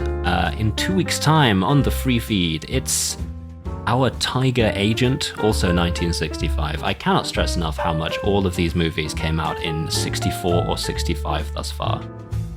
Baffling, genuinely baffling. But if that is simply too long for you to wait, then we have a Patreon, patreon.com/killjamesbond, all one word, and you can sign up for £5 a month to get access to our entire episode backlog, which at this point is, I mean, it's double the amount of content the podcast has put out. So if you haven't got on there, quite frankly, you have, 3 years worth of episodes to listen to, and I stand by them all. They're all still good. And next week, we will be doing Wanted, which is, of course, Abigail's pick. But speaking of our beautiful patrons, special thanks to our £15 and above patrons, and those are Space Northport, Lo Bjornsdottir, Candy Fox, Freya Aloysius, Gustavo Lira, Little Maybe, Jack Holmes, Mike Berg, Hannah Oberhardt, Nick Boris, Power Dad, Nato Mori, Jason Harger, George Rohack, Kentucky Fried Commie, Drone Lover, Yarrick, Melody Gonzalez, James Bond, brackets, Canadian, close brackets, Going for a Timmy's Run, Bud? Labour Delenda Est, Callan Burney, Jay Martindale, Trip, Library Hitman, Max Gamenhart, Jonathan Gerd, Mothman, Beef Crime, Kit Divine, Jack Drummond, Top O, Steve Widdershins, Anne Hedonia, Maeve, Victoria Roth, Rosie Can't Fail, Them Fatal, Claire, Forrest L. Norvell, Trucker Blondie, Lenina, The Project, Emery, Commissar Ozymandias, Whitney Wolverine, a Trans Robot, Just the Worst, Hell, Joyous Uwu, Kill James Bond Highlights, Zan Hutchin, Artemis, Ash, brackets, Not in Florida, no Liz either, Akira, NB, Staz, Shala, AR, Ropes, Sharpshooter, Violet Cyber, Isopod Gal, Annie Ruby, Katie Brobes, Bronan, Clarification, Varad Sukat, John 2089, Noblesse Oblahai, Connor's Cool Big Sister, Sergeant Jack from Seng Chen, Alex, Liz and Ash in Florida, thank God, Corvid Cultist, Woolscott, Lady Ariane, Quinn Valeri, Grendel Growls, Wolfie is Normal, Al Irving, Just Philippa, Ben Ross, Robert Greensmith, Abigail, The Delectable Electrova Cyber Puppy, Loz Piecock, Mega Combi, Emily, Queen of Sloths, Turfseed Shit and Die Alone, Josh Simmons, Zoe Shepherd, Cheer Up Love, Might Never Happen, Vay, Talkative Tiger, and Lauren Bastin.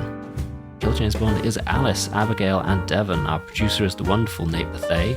Our podcast art is by Matty Lubchansky, and our website is by Tom Allen. See ya.